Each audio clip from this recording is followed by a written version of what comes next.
gosh.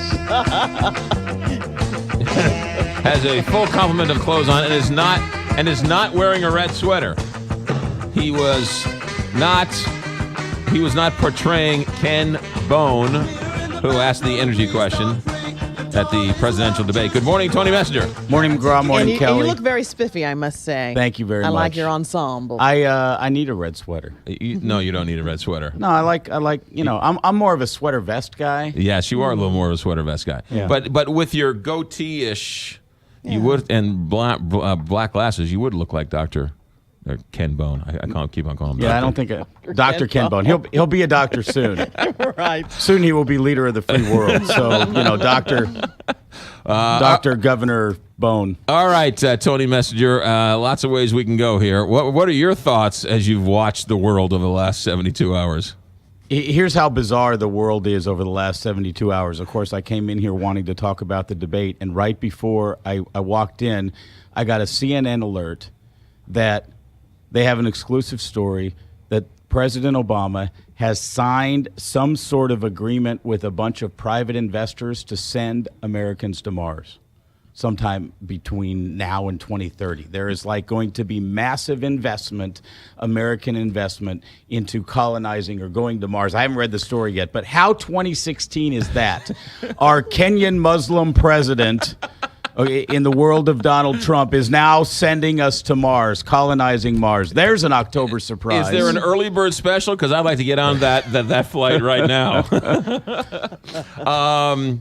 Pretty extraordinary events over the last 72 hours, and many of it happening right here in St. Louis. Yeah, I mean, it was the debate, much like the first debate, was a spectacle. Anything involving Donald Trump these days is a spectacle. Particularly, following the release of the audio tape in which he basically admits to and advocates sexual assault on women. Right. I think it's been bizarre in that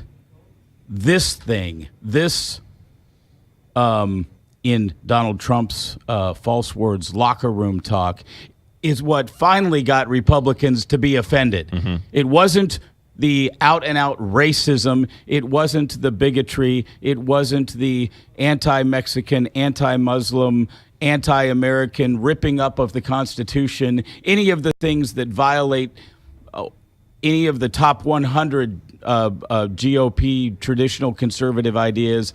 It was the second or third or fourth time that he's gone super misogynistic, but this time on videotape, and this time to the extent where if he wasn't already buried, he is now. And I think the debate here in St. Louis helped confirm that the question between now and November 8th isn't whether or not Hillary Clinton's going to be the next president. It's how much of a mandate she's going to have. I think the numbers are more likely to be huge now in terms of her winning the presidency in a blowout than they are the close race that a lot of people thought it might be. Well, you only have to look to Paul Ryan and doing what he did to see that they're really worried about the House of Representatives. Not the Senate, but the House. Right. When the Republicans that have masterfully gerrymandered districts over the past decade to have incredible control over the House. I didn't think the House would be in play at all. I still am not sure it's in play. I don't believe it either. But when Paul Ryan does what he does, you have to think he's smart. He sees more data than we do. Yeah. He's worried. Yeah. He's worried. And because what could happen over the next couple of weeks is you could actually have Hillary Clinton knowing that she's got the battleground states wrapped up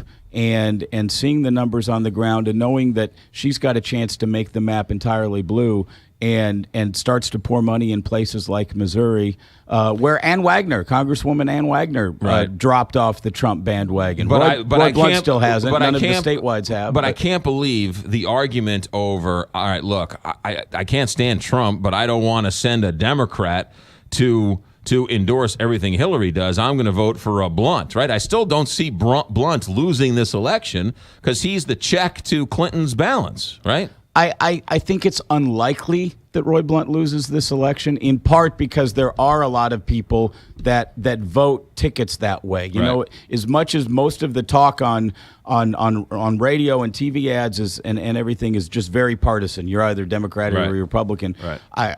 I think most Americans out there tend to vote split sort of tickets, and they're like, okay, if we're going to have a Democratic president, let's make sure we have a Republican Senate or a Republican House. And so I still think it's unlikely that Roy Blunt loses to Jason Kander, but that debate that race is clearly tightening, and some polls are suggesting that Jason Kander is winning, and he's running a very strong campaign. If indeed a lot of Republicans, so disgusted by Trump, so disgusted by what has happened to their party, stay home, then there is a chance that the map goes significantly blue, even in Missouri. So let's talk about Donald Trump for just a second, because yesterday he goes to Pennsylvania, and he starts off his speech talking about Ben Roethlisberger, and what a great guy Ben Roethlisberger is. Ben Roethlisberger has been brought up on sexual assault charges twice. Yeah. So, I mean, clearly he wants to blow things up, Donald Trump. There is a theory out there that he knows the White House is lost, so this scorched earth policy where he is going to give the far right everything they want, right? An orgy for a month, and he's going to be the best radio talk show host as nominee, and then when he loses, he takes that group of people and he starts Trump.com for $9.99. He starts a TV station and a radio station and a blog, and Roger Ailes and him make a fortune off of this new block of Trump world. Your thoughts? Wouldn't shock me at all. I don't know if this is purely a business proposition for him. It may well be. You look at the folks that have been running in Republican primaries over the last couple of years. You look at the Christie and Newt Gingrich and Mike Huckabee and Giuliani, and you look at them and Ben Carson, and you look at them trying to cash in after they run in their primary for a little while, and then they end up as Fox News hosts and that sort of thing. To some degree, this is Trump showing them how it's really done. Right. I think part of what he's doing, though, is the ego of this man is just amazing.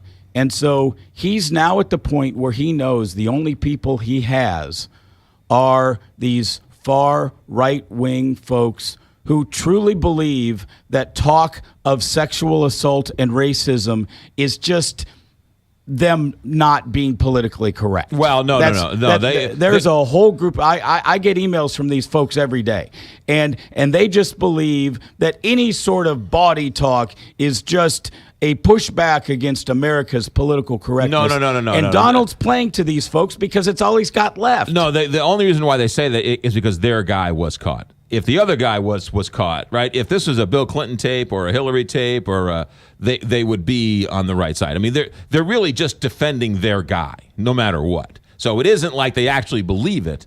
I think some of them believe it. Well, they believe particularly it, when it comes to the racism stuff. They believe it because it's their guy. But with that being said, he doesn't care. His actions are showing he doesn't care about the party. He doesn't care about winning. He doesn't care about maintaining the Senate or the House. He cares about taking care of Donald Trump. Right. And that's how it's been from the beginning. And that's why it's so fascinating to watch people like Roy Blunt, who is a serious man and an accomplished politician, be played like this and allow himself and his legacy to be played like this by a man who cares nothing about America, cares nothing about the Republican Party, cares nothing about governing. He cares about Donald Trump.